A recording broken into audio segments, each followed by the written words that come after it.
Hello my soul family, कैसे हैं आप सब। एंड आई होप आप सब अच्छे होंगे, सुरक्षित होंगे और अपना इनर वर्क ज़रूर कर रहे होंगे और अपने हार्ट चक्र, अपने थॉट चक्र पे ज़रूर काम कर रहे होंगे। मैं आप सभी का बहुत बहुत स्वागत करती हूँ अपने इस चैनल में। अगर आपने अभी तक मेरा ये चैनल नहीं सब्सक्राइब किया है तो please like share and subscribe कीजिए, ताकि आप तक ये सारी इन्फॉर्मेशन पहुंच सके, जो कि बहुत ही ज़्यादा इम्पॉर्टेंट है आपकी खुद की स्पिरिचुअल जर्नी के लिए, हमारे प्लैनेट अर्थ के लिए और हम सभी के लिए। ठीक है, चलिए आज का वीडियो शुरू करते हैं। और आज का वीडियो है कंटिन्यूएशन ऑफ हमारी जो सीरीज़ चल रही है, और ये है पार्ट नंबर 6।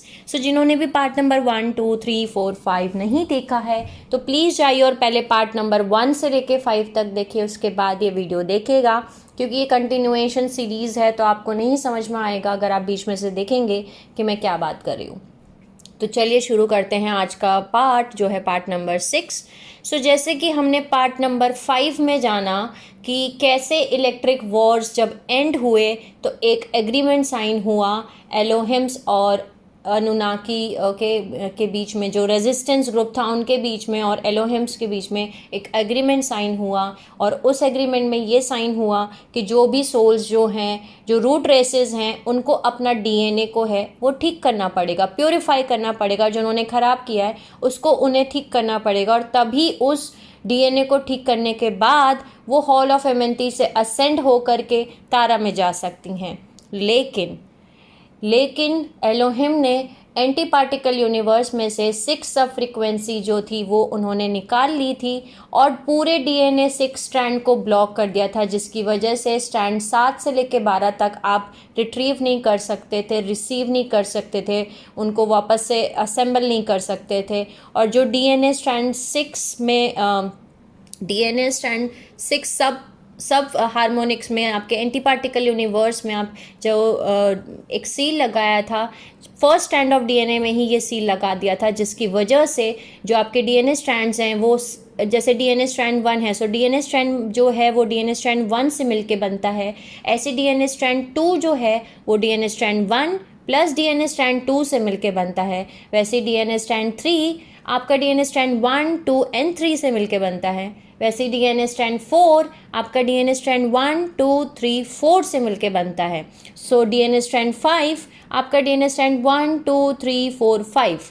ठीक है, ऐसे आपके डीएनए स्ट्रैंड बनते हैं, जिसकी वजह से हर एक डीएनए स्ट्रैंड के अंदर जो 6 सब फ्रीक्वेंसी थी, ठीक है, वो ब्लॉक थी, वो रिमूव थी, और इन दोनों को मर्ज करके ही आपका एक डीएनए स्ट्रैंड कंप्लीट होता है। यानी आपका पार्टिकल यूनिवर्स और आपका एंटी पार्टिकल यूनिवर्स, इन दोनों को मिला करके ही आपकी एक सब फ्रीक्वेंसीज़ को मिला करके ही आपका एक डीएनए स्ट्रैंड जो है वो बनता है, वो कंप्लीट होता है। तो जब आपका 6 सब फ्रीक्वेंसी, जो आपका 6 सब स्ट्रैंड है वही डिलीट है हर एक स्ट्रैंड के अंदर, तो आपका डीएनए स्ट्रैंड कंप्लीट नहीं है।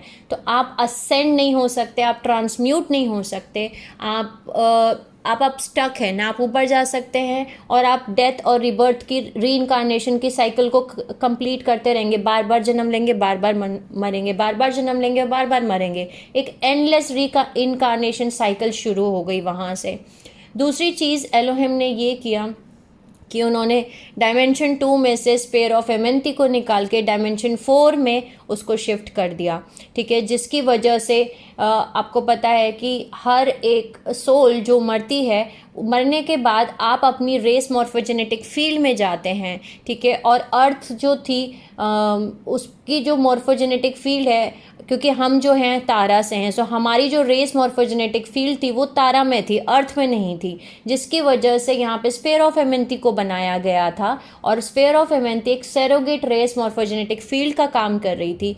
जब रेस मॉर्फोजेनेटिक फील्ड को ही हटा दिया गया, स्फेयर ऑफ एमेंटी को ही हटा दिया गया, तो जो लेमोरियंस और अटलांटियंस थे, उन रूट रेसेस के पास मरने के बाद कोई भी जगह नहीं थी कि वो वहाँ जा सकें, क्योंकि उनकी रूट रेस, उनकी सैरोगेट रेस मॉर्फोजेनेटिक फील्ड जो थी वो वहाँ से हटा के डायमेंशन 4 में शिफ्ट कर दी गई। हमने ये भी जाना कि इस शिफ्टिंग की वजह से पूरे सब आपके सेपरेशंस, आपके कॉन्शियसनेस में सेपरेशन, आपकी बॉडी में सेपरेशंस, ये सब कुछ क्रिएट हुए और आपकी पुरानी पूरी मेमोरी डिलीट हो गई, इरेज हो गई, वाइप आउट हो गई, क्लीन हो गई। एक तरीके से आपका हार्ड ड्राइव जो था वो पूरी तरीके से रीफॉर्मेट हो गया, जैसे कंप्यूटर में हार्ड ड्राइव होता है और हार्ड ड्राइव को कोई फॉर्मेट मार दे। सो आपका एक तरीके से हार्ड ड्राइव जो थी वो पूरी तरीके से फॉर्मेट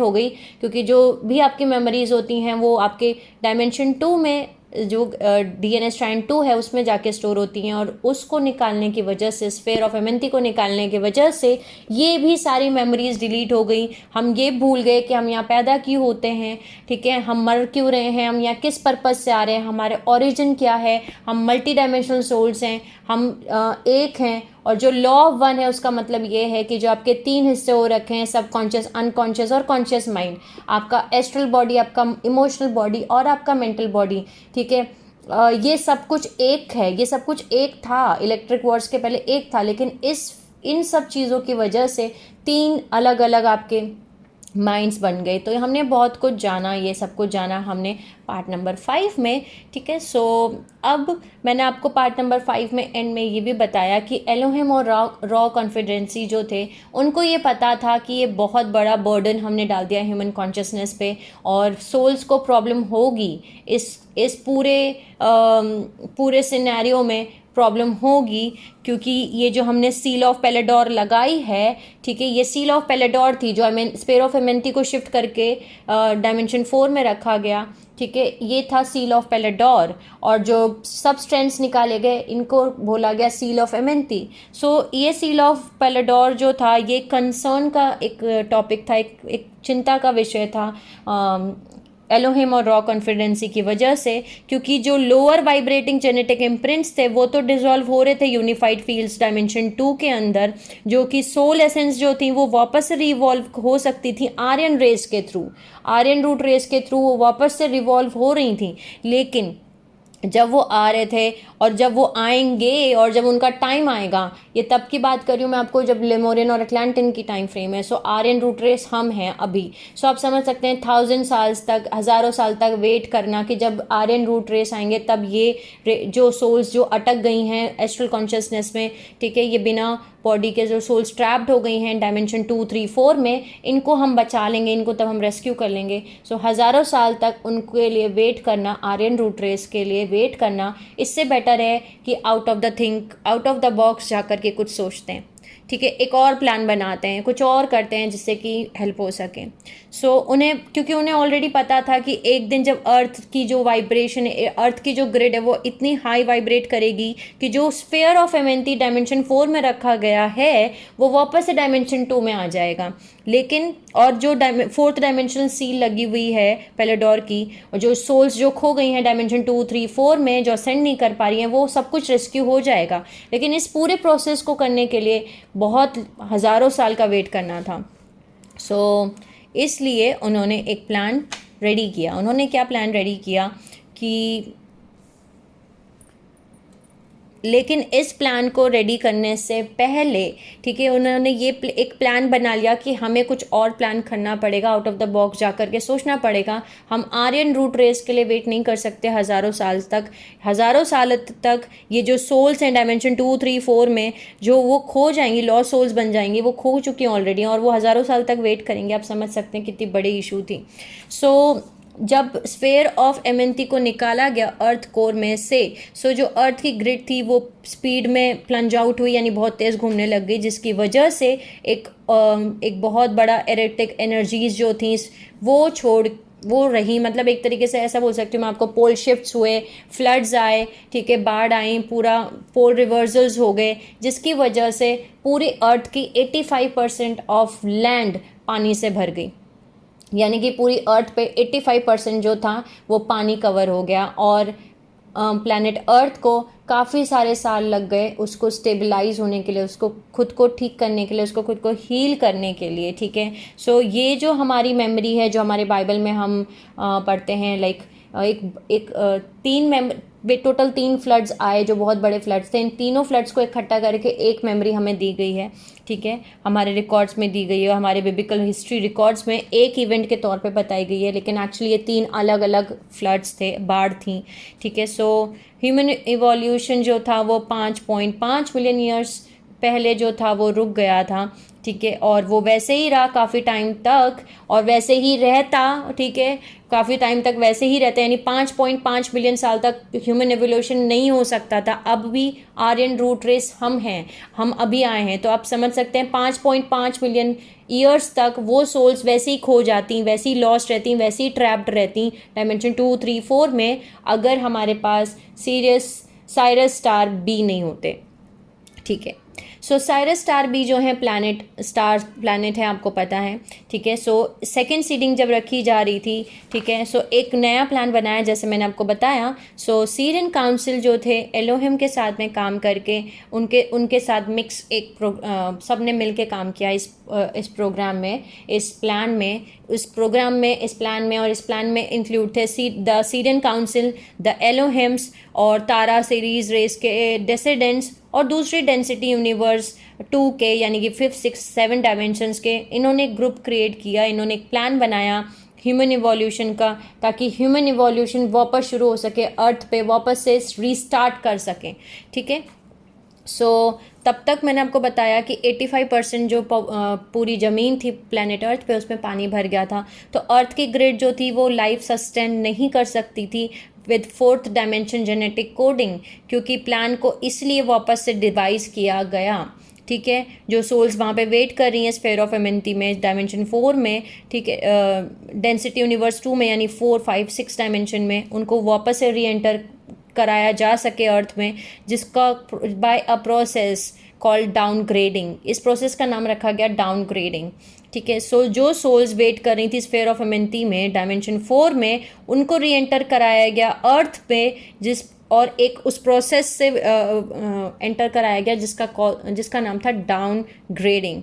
सो इस प्रोसेस में क्या किया गया कि जो वाइब्रेशन एसेंस है रेस मॉर्फोजेनेटिक फील्ड की, उसके एक छोटे से टुकड़े को निकाल करके एक छोटे स्लोअर वाइब्रेशन पैटर्न में, एक छोटे से पोर्शन में, एक छोटे से हिस्से में दूसरे प्लैनेट के अंदर रखा जा सके, ठीक है, जो कि उससे थोड़ा सा स्लो वाइब्रेट करता हो, ठीक है, ताकि वहाँ पे रेस मॉर्फोजेनेटिक फील्ड बन सके उसके कोर में, और वो डेंसिटी यूनिवर्स 1 में रखा गया, यानी कि 1, 2, 3 डायमेंशंस में।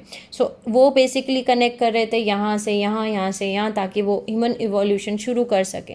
सो इस एक्सपेरिमेंट के लिए ज़रूरत थी किसी प्लानिटरी बॉडी की जिसका सेम टाइम स्पायरल साइकिल्स हो जैसे कि अर्थ का है, और same core vibration speed particle pulse rate थोड़ा सा हाई हो, अर्थ के कंपैरिजन में हाई हो, लेकिन थोड़ा ही हाई हो, बहुत ज़्यादा हाई ना हो, ठीक है। सो इसीलिए उन्होंने प्लैनेट को चूज़ किया इस एक्सपेरिमेंट में, और वो प्लैनेट था साइरस स्टार, ठीक है, साइरस स्टार सिस्टम, जिसको हम बोलते हैं सीरियस बी, ठीक है, और साइरस बी। सो साइरस बी की जो है, सीरियस बी की जो स्लाइटली हायर अर्थ पार्टिकल से जो हैं वो थोड़े से स्लाइटली हायर पार्टिकल हैं उनके, और ये एकदम परफेक्ट चॉइस थी। सो उन्होंने एक आर्टिफिशियल ब्रिज बनाया, कंस्ट्रक्ट किया between the core of Sirius B और स्फीयर ऑफ एमेंटीन डायमेंशन 4, ठीक है, और अर्थ को यहाँ रखा गया, यानी कि उन्होंने स्फीयर ऑफ एमेंटी को ऑलरेडी डायमेंशन 4 में रख दिया गया, ठीक है, और जो सीरियस बी थे उनको जो है डायमेंशन 2 में प्लेस कर दिया गया, अर्थ के कोर डायमेंशन 2 में रख दिया गया। अब उन्होंने एक आर्टिफिशियल पोर्टल क्रिएट किया गया, एक आर्टिफिशियल ब्रिज क्रिएट किया इन दोनों के बीच में, और स्फीयर ऑफ एमेंटी में से एक पोर्शन निकाल के, एक portion of race morphogenetic field का हिस्सा निकाल के उन्होंने रख दिया साइरस स्टार बी के अंदर, ठीक है, उनके अंदर डाल दिया, ठीक है। सो इस तरीके से एक आर्टिफिशियल पोर्टल बन गया, और इसमें से एक छोटा portion of Amenti morphogenetic field उसके अंदर रख दिया गया, प्लेस कर दिया गया in the core of Sirius B, in the core of Sirius B, ठीक है। अब एक कनेक्शन था यहाँ पे, और वो सोल्स जो थी उनका जो एनर्जी एसेंस था एटलांटियंस का, ठीक है, लेमोरियंस, एटलांटियंस और आर्यंस का, अब वो वहाँ से आ सकते थे, लेकिन इसमें भी एक कंडीशंस थी। वही सोल्स जिनके DNA स्टैंड 3 हैं वो इसमें से एंटर होके आ सकती थी, क्योंकि लेमोरियंस के पाथ में डीएनए स्ट्रैंड 3 नहीं था, ठीक है, जैसे आपको पता है उनका डीएनए स्ट्रैंड 2 उनको इकट्ठा करना था और उनके पास डीएनए स्ट्रैंड 3 नहीं था, सो ये ऑप्शन उनके लिए अवेलेबल नहीं था। लेकिन एटलांटियंस और आर्यन रेसेस, उनके लिए ये ऑप्शन खुल के आया और इस तरीके से हमारी सेकेंड सीडिंग शुरू हुई और हमारा ह्यूमन इवोल्यूशन जो रुक गया था वो वापस से रीस्टार्ट हुआ, ठीक है। सो अब इस हिस्से में जो कि ऑलरेडी मैंने आपको बताया कि वो सोल्स जो एटलांटियंस की सोल्स थी, आर्यन सोल्स जो थी सेकेंड सीडिंग की, ठीक है, कुछ एटलांटियन और आर्यन सोल्स एसेंस जो थे उन्होंने कंबाइन किए अपने कॉन्शियसनेस को एथरिक रेस साइरस बी के अंदर, उनके एथरिक रेसेस के साथ उन्होंने कंबाइन किया, ठीक है। और कुछ एटलांटियंस और लेमोरियंस ने हाइब्रिड रेडी किए सीरियंस के साथ, जिन जो कि बन के आए कंटारियंस, ठीक है। सो ये जो नाम है ये कुंटेरियस से डिराइव किया गया है और इसका मतलब होता है एक नॉन फिजिकल सीरियन सब रेस ऑफ कॉन्शियसनेस जो कि ह्यूमन कॉन्शियसनेस के साथ मर्ज हुई, जो कंटारियंस बन के आए जो कि सेमी डेमेंस फिजिकल बींग्स थे, ठीक है। अब ये मर्ज हुए हमारे मॉर्फोजेनेटिक फील्ड्स ऑफ ह्यूमन से, हमारी सेकेंड सीडिंग से। बाद में कंटारियंस ने कंटारियन फेडरेशन बनाया, अप्रूवल लिया डेंसिटी 1 के गैलेक्टिक फेडरेशन से और इन्होंने इस फेडरेशन के अंडर एक प्लान बनाया कि ये गार्जियन और एजुकेटर रेस बनेंगे ह्यूमन अर्थ ह्यूमंस के लिए और सेकंड और थर्ड सीडिंग्स के लिए, और वो हेविली इन्वॉल्व थे ओल्ड सुमेरियन और इजिप्शियन कल्चर्स में और एटलांटियंस के टाइम पे भी, ठीक है। ये कंटारियंस जो थे, कंटारियंस, ये हमारे गार्जियन और एजुकेटर्स बन के आए, ठीक है। सो जो पोर्टल ब्रिज बना साइरस बी के बीच में और स्फेयर ऑफ एमेंटी के बीच में, उसमें अर्थ उसकी वजह से एक ग्रेटर इवोल्यूशन ऑप्शंस मिला अटलांटियन और आर्यन रेसेस को, जिनके अंदर थर्ड स्ट्रैंड ऑफ डीएनए उनके रेस मॉर्फोजेनेटिक फील्ड में है, वही आ सकते थे, ठीक है। सो ये ऑप्शन मैंने आपको बताया ल्यूमरियन कल्चर के पास नहीं था क्योंकि उनके डीएनए टेम्पलेट में थर्ड स्ट्रैंड ऑफ डीएनए नहीं था। सो लेकिन ये एक नया रूट था, एक नया तरीका था असेंड होने का, ठीक है, और एक फ्रेगमेंट होने से बेटर ऑप्शन था ये बेसिकली, ठीक है। सो जो सोल्स जो साइरस बी के साथ में पाथ ऑफ इवोल्यूशन में आ रही थी वो सील ऑफ पेलेडोर को रिलीज कर सकती थी, वो हटा सकती थी सील ऑफ पेलेडोर को, लेकिन वो सील ऑफ एमेंथी को नहीं हटा सकती थी, ठीक है। तो उन्होंने फिर भी एक बहुत अच्छा ऑप्शन चूज़ किया क्योंकि आपकी सोल फ्रेगमेंट हो जाए डायमेंशन 2, 3, 4 में, उससे अच्छा है कि आप साइरस बी पोर्टल का ये रूट चूज़ करो और आप लाइक फिजिकल फॉर्म में मैनिफेस्ट होकर रीइनकारनेट होकर अर्थ पे आ जाओ, ठीक है। सो अब इंडिविजुअल सेंटिनेंट आइडेंटिटी जो थी वो रिटेन की जा सकती थी इन इवॉल्विंग सोर्स जो थी साइरस बी जो ऑप्शंस ले रही थी उनके पास से। सो जो सेकेंड सीडिंग रखी गई, इस पोर्टल ब्रिज का नाम रखा गया हॉल ऑफ एमोरिया, ठीक है। सो जब सेकेंड सीडिंग रखी जा रही थी, जब सेकेंड सीडिंग आई तो उन्होंने इस पोर्टल का नाम रखा हॉल ऑफ एमोरिया। लेकिन जब थर्ड सीडिंग आई तब उन्होंने इसी पोर्टल का नाम रखा थर्ड आई ऑफ हॉरस, ठीक है। सो अब सभी ने थर्ड आई ऑफ हॉरस के बारे में सुना होगा। सो इसी पोर्टल का नाम था थर्ड आई ऑफ हॉरस, ठीक है, जिसमें कि लेफ्ट आई ऑफ हॉरस और right of I of harrows, ठीक है, इनके मिस्टिकल टीचिंग्स पढ़ाई जाती थी। सो ये उसी पोर्टल के बारे में बात कर रहे थे, ये सीरियस बी पोर्टल, ये जो आर्टिफिशियल ब्रिज बनाया गया था उसी चीज़ के बारे में बात कर रहे थे, ठीक है। लेकिन ये उन्हीं के लिए रिजर्व थी जिनके पास 3 DNA strand, third strand of DNA था, वो कंपलसरी था इस पोर्टल में एंटर करने के लिए, इस ब्रिज को यूज़ करने के लिए, ठीक है। सो ये उन्हीं के लिए ही था। सो मॉर्फोजेनेटिक फील्ड था जो सेकेंड सीडिंग रेसेस का, अब इस तरीके से सीरियस बी के थ्रू एंटर हुए, हमारे सेकेंड सीडिंग रखी गई, ठीक है। और ये स्टार्टिंग थी सेकेंड सीडिंग की। अब रेस फाइनली बिगिन करने लगे, यानी इनकारनेट होना शुरू हुए वापस अर्थ पे। एक छोटे small group of human hybrids जो थे वो फर्स्ट सीडिंग के, वो उनको निकाल दिया गया था, उनको एग्जाइल कर दिया गया था, और वो दूसरे डेंसिटी 1 में यानी पेलिडी स्टार सिस्टम में वो वहाँ इवॉल्व हो रहे थे, ठीक है। जिस समय ये इलेक्ट्रिक वॉर्स हो रहा था उनको अर्थ से निकाल कर दिया गया था, ठीक है, और उनको पेलिडी सिस्टम में रखा गया था, वहाँ पे शिफ्ट कर दिया गया था, वहाँ पे वो इवॉल्व हो रहे थे। और ये मेंबर्स जो ह्यूमन पेलिडन हाइब्रिड रेस बन के आए, इनका नाम रखा गया यूरोफाइट्स या यूरीज।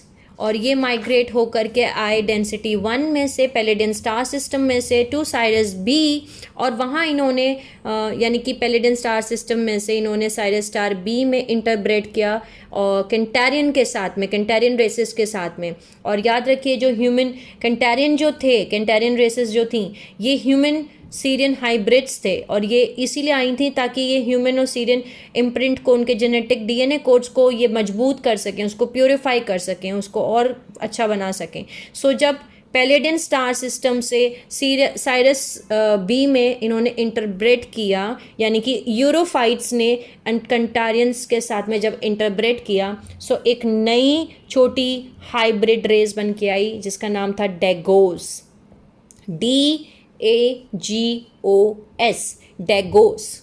और डेगोस जो थे एक हाइब्रिड थे, ठीक है। यानी हाइब्रिड का मतलब होता है जब आप दो जेनेटिक डीएनए स्ट्रैंड्स को आप मिलाते हैं, अलग अलग डीएनए स्ट्रैंड्स को। सो डेगोस जो थे वो आधे ह्यूमन थे, आधे इंसान थे, आधे सीरियन थे और आधे पेलेडियंस थे, ठीक है। सो इस तरीके से ये लिनिएज जो थी इंटरवीन्ड हुई हमारे ओरिजिनल ट्यूरेनिज्म इम्प्रिंट में और ड्यूरिंग सेकेंड सीडिंग, ठीक है। सो सेकेंड सीडिंग जो थी यहाँ से हमारी शुरुआत हुई और रीसीडिंग की गई। जितने भी क्लोस्टर रेसेस थे, जितने भी रूट रेसेस थे अमेंती के, अब वो वापस से जन्म ले सकते थे, इनकारनेट हो सकते थे।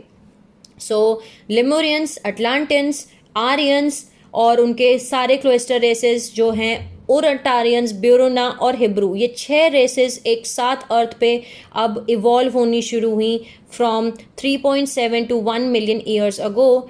और लगभग 1 मिलियन ईयर्स पहले एक रेस जो कि द ड्रैकोन नाम था जिनका, जो कि डेंसिटी यूनिवर्स 1 से आई, जिन डेंसिटी यूनिवर्स 1 का मतलब है फर्स्ट डायमेंशन, सेकेंड डायमेंशन और थर्ड डायमेंशन, ठीक है। सो द ड्रैकोन, ड्रैकोन की स्पेलिंग है DRAKON, द ड्रैकोन, जो एक्चुअली ओरिजिनली डेंसिटी यूनिवर्स 3 से थे और ये अर्थ सिस्टम में आए। और जो डेंसिटी 1 में वर्जन जो था इनका, ये आए ओरियन स्टार सिस्टम से, यानी कि जो ड्रैकोन थे वो ओरियन स्टार सिस्टम से आए और इस तरीके से वो अर्थ पे आना शुरू हुए। और इन्होंने हमारे जो डीएनए जेनेटिक कोड्स थे रेसेस के, इनको टेम्पर्ड करना शुरू किया, इनको वापस से बिगाड़ना शुरू किया, ठीक है। जो ड्रैकोन्स थे ये ड्रैगन्स थे, यानी इनके विंग रेप्टाइल्स, ये फॉलन एंजेलिक लीजन्स में आते हैं, ठीक है। सो इन्होंने क्या किया, इन्होंने हाइब्रिड बनाया विद रूट रेस ड्रैकोस।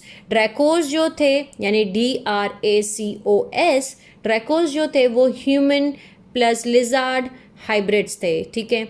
सो इन्होंने वापस से कंटेमिनेट करना शुरू किया ह्यूमन जेनेटिक कोड्स को, वापस से इसको ख़राब करना शुरू किया, डिस्टॉर्ट करना शुरू किया डीएनए कोड को, और ऑल्टर किया इवोल्यूशनरी इम्प्रिंट।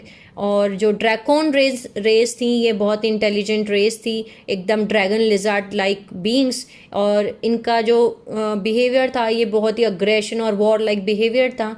और एक तरीके के ये सुपीरियर रेप्टाइल रेसेस थी जो डेंसिटी 3 से आ रही थी, लेकिन अब इनके जो डेंसिटी 1 के जो गैलेक्टिक काउंसिल थे वहाँ भी इनके जो रिलेशंस थे वो अच्छे नहीं थे। सो ऐसा बोल सकते हैं जो ड्रैकोन रेस थे ये एक्सपर्ट जेनेटिक्स थे, एक्सपर्ट साइंटिस्ट थे, बट इनको कोई भी इंटरेस्ट नहीं था स्पिरिचुअल डेवलपमेंट में या फिर लाइफ फॉर्म्स कैसे उनके लिए प्यार होना चाहिए, स्पिरिचुअल डेवलपमेंट होनी चाहिए, ये उसमें बिल्कुल भी इंटरेस्टेड नहीं थे। इनको इंटरेस्ट था डोमिनेट करने में दूसरे लोगों को, उनकी एनर्जीज़ को वेम्पायर करने में, उनके एनर्जीज़ को खींच लेने में, ठीक है। सो जो ड्रैकोस हाइब्रिड बने वो बहुत ही लिजार्ड जैसे यानी छिपकली जैसे दिखने में थे, और उनका जो बॉडी स्ट्रक्चर था वो बहुत ही ह्यूमंस के जैसा था, इंसानों के जैसा था, लेकिन जो फेशियल फीचर्स थे, जो शक्ल थी, वो एकदम ड्रैकोन जैसे दिख रहे थे, ठीक है। क्योंकि ड्रैकोन जो है रेप्टाइलन है और आधे पार्ट डायनासोर्स हैं, और इन्होंने जो है बहुत सारे अर्थ के डायनासोर्स जो पास्ट में आपने देखे हैं ये इन्हीं के एक सब रेस थे, हाइब्रिड्स थे, यानी कि पहले डायनासोर्स को इन्होंने ओरिजिनली सीड किया था एज एन एक्सपेरिमेंट, ठीक है। सो जो ड्रैकोन थे, इनके डीएनए इन्होंने एक aggressive carnivorous Raptor hybrid ready की, लाइक जैसे जोरासिक पार्क्स में आपने देखा है, बहुत लंबे लंबे, बहुत बड़े, 8 फीट 10 फीट, और ये जब चलते थे और इनकी टेल्स होती थी, इनकी पूंछ होती थी, और एकदम बर्ड्स के जैसे चलते थे ये, और इनके बहुत सारे प्लम फेदर्स थे इनके पीछे बैक पे, और वियर्ड स्केरी फेदर्स थे। सो ये बेसिकली एक mixed reptilian avian bird sort of mixture थे, यानी बर्ड और रेप्टाइलियन का एक हाइब्रिड थे, और इसीलिए जब ये चलते थे तो ऐसे जर्क करते थे, ऐसे ऐसे बर्ड्स कैसे दिखती हैं ऐसे दिखती थी, और ये इनके बहुत बड़े बड़े दांत हुआ करते थे। और इनको बनाने का रीज़न, जो इंटेंशन था, वो यही था कि ये ह्यूमन पॉपुलेशन को टेरराइज करके रखें, उनको डरा के रखें, वही उनका इंटेंशन था, वही उनका होल पर्पस था उनका डिज़ाइन करने का, ठीक है।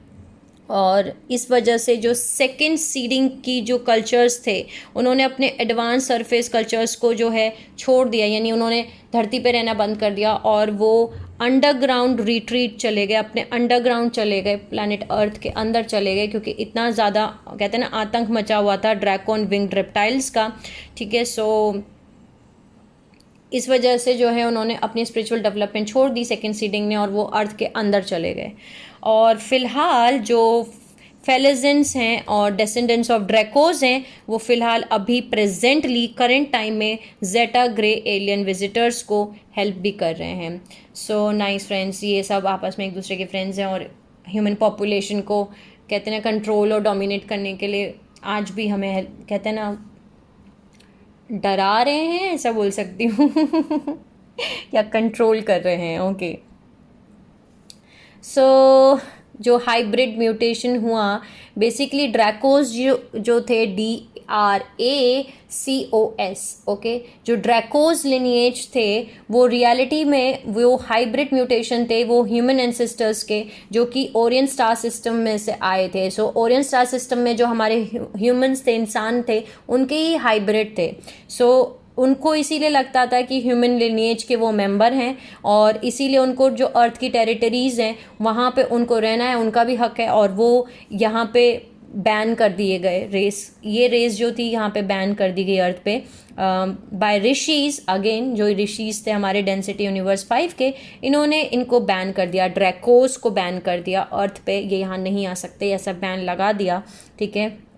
और ड्रैकोन जो थे और उनके रैप्टर्स जो थे, वो फिर भी एक तरीके का कहते हैं ना थ्रेट थे, एक डेंजर थे, एक तरीके के हम लोगों के लिए एक डेवलपिंग रेस जो थी, वो उनके लिए एक डेंजर थे, ठीक है। सो किसी को तो कुछ करना ही था, सो प्लान्स बनाए गए वापस डिस्पोज करने के लिए, ड्रैकोन प्रॉब्लम को उसका सॉल्यूशन करने के लिए, with the help of Anunnaki visitors from Sirius A, जिसमें हमारी मदद की सीरियस ए ने, ठीक है, अनुनाकी सीरियस ए ने, ठीक है। सो इन्होंने इन्होंने एक प्लान बनाया, ये रेसेस इकट्ठी हुई, और इन्होंने अर्थ के ग्रिड पावर को यूज़ करके इन्होंने इनके अंडरग्राउंड हैबिटेट ड्रैकोन्स के और इनके रैप्टर्स के उन्होंने उड़ा दिया। लेकिन इसका रिजल्ट, इनका कॉन्सिक्वेंस ये निकला कि ये प्लान बैकफायर्ड किया। इसकी वजह से जो अर्थ की जो क्रस्ट थी उसमें क्लाइमेटिक एबनॉर्मलिटीज़ आए, फ्लड्स आए, बाढ़ आई, अगेन पोल रिवर्सल्स आए, डिस्ट्रक्शन हुआ लैंड मास का, और फाइनली एक छोटा टाइम पीरियड चला जिसको बोलते हैं हम ग्लोबल आइस या आइस एज, ठीक है। सो इस वजह से बहुत सारे ड्रैकोन अर्थ को छोड़ के चले गए उस टाइम पीरियड में, या डिस्ट्रॉय हो गए क्लाइमेट कंडीशंस की वजह से, क्योंकि याद रखिए ये रेप्टाइल्स हैं, और रेप्टाइल्स जो हैं ठंडी जगह पे सरवाइव नहीं कर सकते, ठीक है। सो इतना ठंड जब पूरे में बर्फ़ जम गई, आइस एज हो गया, ग्लोबल आइस बन गई, सो इस क्लाइमेट में वो नहीं सर्वाइव कर सकते थे। और बहुत सारे ह्यूमन रेसेस जो थे, मैंने आपको बताया, उस समय अंडरग्राउंड चले गए, ठीक है, अर्थ क्रस्ट के अंदर चले गए, और उन कुछ रेसेस को परमिशन मिली कि उन पोर्टल्स के, इनर अर्थ के पोर्टल्स के अंदर वो आ सकते हैं, और जब एनवायरमेंटल कंडीशन स्टेबलाइज हो जाएंगी अर्थ पे, सो ये रेसेस वापस से सरफेस पे वापस से लौट कर अपना सिविलाइजेशन वापस बना सकते हैं, ठीक है। सो बहुत सारे ड्रैकोन जो थे वो या तो छोड़ के चले गए अर्थ को, या फिर वो पेरिश्ड हो गए, उड़ गए, गायब हो गए, नष्ट हो गए। और लेकिन उन्होंने अपने पीछे एक जेनेटिक डिस्टॉर्शन छोड़ के वो चले गए, एक डीएनए डिस्टॉर्शन, एक डीएनए में खराबी, डाइग्रेशन, या फिर आप बोल सकते हैं डीएनए को पॉल्यूट करके चले गए, जो कि आज भी हमें ह्यूमन लिनिएज को प्रॉब्लम क्रिएट कर रहा है। क्योंकि ये जो डीएनए वो छोड़ के गए, ये था इनका कॉम्बिनेशन ऑफ अर्थ और एनिमल इंटरब्रीडिंग करके, ठीक है, अर्थ के एनिमल्स को इंटरब्रीड करा करके। तो ये सेकेंड सीडिंग रेसेस का सबसे बड़ा प्रॉब्लम बना कि उनके पास डीएनए जो था वो भी कहते हैं पॉल्यूटेड था, कंटेमिनेटेड था, ठीक है। सो रेसेस जो एमेंटी की थी वो उन्होंने अपने ड्रैकोन कंटेमिनेशन को, जो ऑलरेडी ख़राब हो चुका है डीएनए, उसको और ख़राब करना शुरू किया, ठीक है, अपनी जेनेटिक लाइंस को और ख़राब करना शुरू किया। और कैसे ख़राब करना शुरू किया कि जो दूसरी अदर रेसेस थी, other ET races, other extraterrestrial races,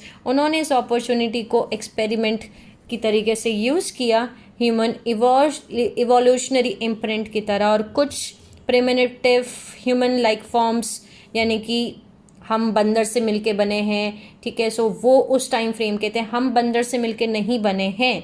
ये बेसिकली ये वो फॉर्म्स इमर्ज हुई डिस्टॉर्टेड ह्यूमन इम्प्रिंट से मिलके। सो वो हमसे बने हैं, ऐसा बोल सकती हूँ। सो ये जो उस टाइम पे ईटी रेसेस थी, उन्होंने ये जीन्स को वापस से और डीएनए को ख़राब किया बेसिकली, ठीक है। सो इस तरीके से जो लेमोरियंस और अटलांटिन कल्चर्स थे वो फ्रेगमेंट हुए आपस में, एक दूसरे के मतलब उनका जो डीएनए था वो पूरी तरीके से पॉल्यूट हुआ। और यहाँ से जो सेकेंड सीडिंग थी अटलांटिन्स की, वो इन्फ्लुएंस्ड हुए बाय सीरियन अनुनाकी रेसेस, ठीक है। और ये बाद में इवॉल्व हुए कुछ टाइम के लिए ऑन प्लैनेट मार्स, ठीक है। सो यहाँ मैं ये वीडियो स्टॉप करती हूँ और नेक्स्ट पार्ट में मिलेंगे, बिकॉज काफ़ी लंबा हो चुका है ये भी। सो नेक्स्ट पार्ट में मिलेंगे और वहाँ हम कंटिन्यू करेंगे कि अब आगे क्या हुआ। Sending you lots of love, healing and happy energies जो मेरा वीडियो देख रहे हैं। Take care of yourself and see you soon.